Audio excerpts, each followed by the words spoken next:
I hope you don't mind, Summer. Massaging requires some strength, so it's totally normal if we make some end noise.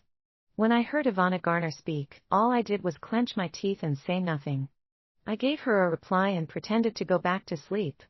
The bed shook as the three of us lay on the same bed.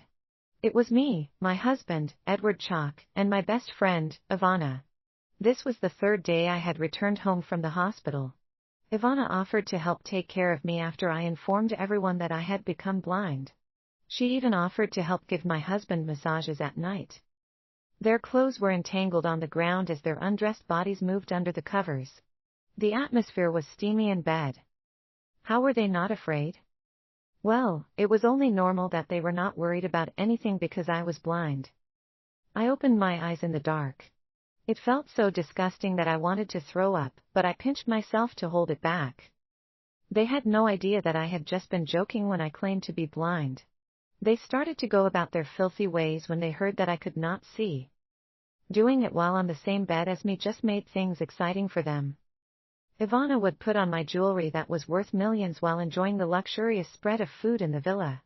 She would wear my branded clothes and use my bags too. Even my son, whom I had taken pains to nurture and groom, would happily jump into her arms instead of throwing his usual tantrums at me. While I was in a daze, I heard my son, Evan, call out for his mom. However, he was not asking for me, he was asking for Ivana. Yikes. I was thinking about this when I suddenly heard someone exclaim. The two were done in bed. Stop. I can't do it anymore. I'm exhausted. I could feel Ivana suddenly tremble behind me. She quickly came out from under the covers and announced daintily that the massage session was over. Under the nightlight with my back against them, I could see her shadow on the ground. She was putting on her clothes while I remained silent. I'm going back to bed in my room. See you tomorrow, Summer. Ivana walked out of the room with flushed cheeks while in her nightie. She beckoned at Edward while doing so. I closed my eyes and continued to pretend to sleep. An hour later, Edward gently got out of bed from my side. Once he opened the door and left, I took out my phone and read the message sent by my lawyer. The divorce papers are prepared. A cold look appeared in my eyes as I recalled all the sensual moments that had happened at home while I was blind. I looked around the room and sent my lawyer another message. By the way, remember to bring over the divorce papers. I want Edward to leave this marriage with nothing. As for my son who betrayed me, I decided to make his wish of wanting Ivana to become his mom come true. He would get the new mother he wanted so much. I wondered if he would still smile happily once that happened. On the first day I got home, Ivana and Edward wanted to give me a surprise. They told me they wanted to take good care of me, but one of them was wearing my dress while the other had his hand under her dress. That was only the first day I was home. When I realized Edward and Ivana were cheating right in front of me, I remained silent about it. I quietly turned on the surveillance cameras in the villa and pretended nothing was going on as I enjoyed their care for me. What I did not expect was the person who hurt me the most turned out to be my son, Evan. He was Edward's son, indeed. They had the same taste in people. Evan not only helped to cover up for his father, but he even put sleeping pills into my milk and served it to me. Will Ivana always be my mom if I feed mom this milk every day? I felt a chill down my spine when I heard Evan say those words while I stood hidden behind the door. When Evan was born, I took care of him all on my own. It was because of him that I cut down my working hours and focused on my family instead. Everything I gave him was the best. He had thousands of toys, and we went to the theme park whenever we had time. Everything he ate and used was the best. Evan had a bad temper, but I had always patiently guided him until now.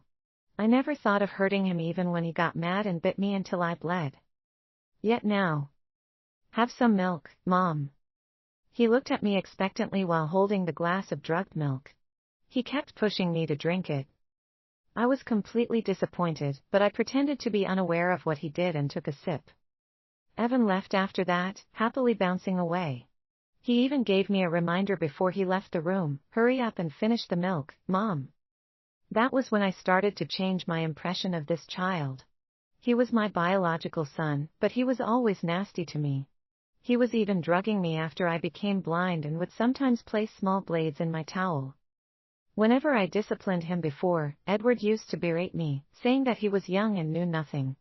However, was that really true? I could see disgust in Evan's eyes when he looked at me.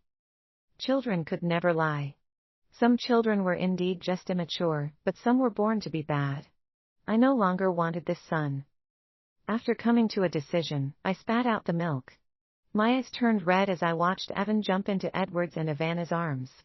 The smiles on Edward's and Ivana's faces hurt me deeply. However, the most chilling thing about this scene was what they said. She's just a blind woman.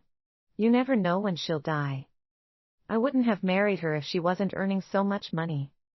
We'll be a family from now on. This is our home. Even Evan treats you like his mother. Both of them were caught up in their moment, looking as gleeful as ever. I witnessed all of it and proceeded to send the surveillance footage to my lawyer. When I heard Ivana talking about wanting the villa, I could not help but laugh out of anger. She was enamored with Edward's bragging and sold to the idea of having a wonderful life ahead after marrying him. Ivana had no idea that Edward had married into my family, the Lang family. I began to look forward to how she would react when she found out the truth. Time for dinner, Summer. When Ivana helped me to the dinner table, Edward and Evan were chomping on steak and lobster. Their mouths were greasy as they ate their food. A few plates of vegetables were placed in front of me. Ivana even opened a bottle of expensive wine in front of them. Oh, gosh. I spilled some wine. It reeks of alcohol here now. She was wearing a jeweled ring on her finger as she waved it around. She had a fake smile on her face as she pressed me down into my seat. Ivana then put vegetables onto my plate. The doctor said you have to eat clean. I made a full vegetarian meal today. Full vegetarian? There was lobster and beef on the other side of the table while chicken noodle soup was simmering in the kitchen. How could she tell me this was a full vegetarian meal? Evan was confident I had no say in his diet. He chewed loudly and even gulped down big mouthfuls of beef in front of me on purpose. As he reached out for the lobster, he spoke with his mouth full. I'm being a good boy, Mom. I'm having broccoli without you telling me to. He stuffed a piece of lobster into his mouth as he spoke. Edward chuckled. He and Ivana exchanged looks with delight on their faces. See what a good boy our son is.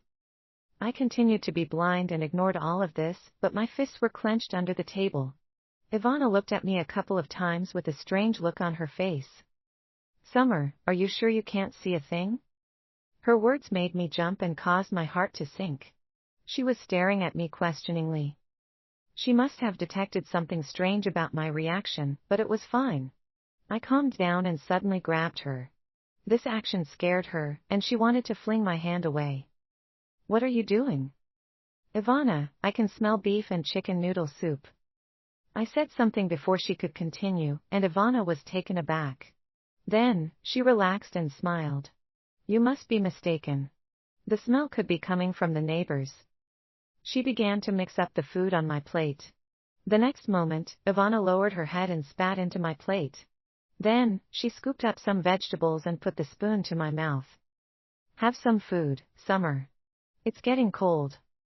Edward and Evan watched this with amusement, waiting expectantly. They looked on with disgust, but no one stepped forward to stop Ivana. I took a deep breath and turned my head away to avoid the spoonful of food. Yuck. It smells bad, Ivana. I think the vegetables have gone bad. Throw them out. They aren't edible anymore.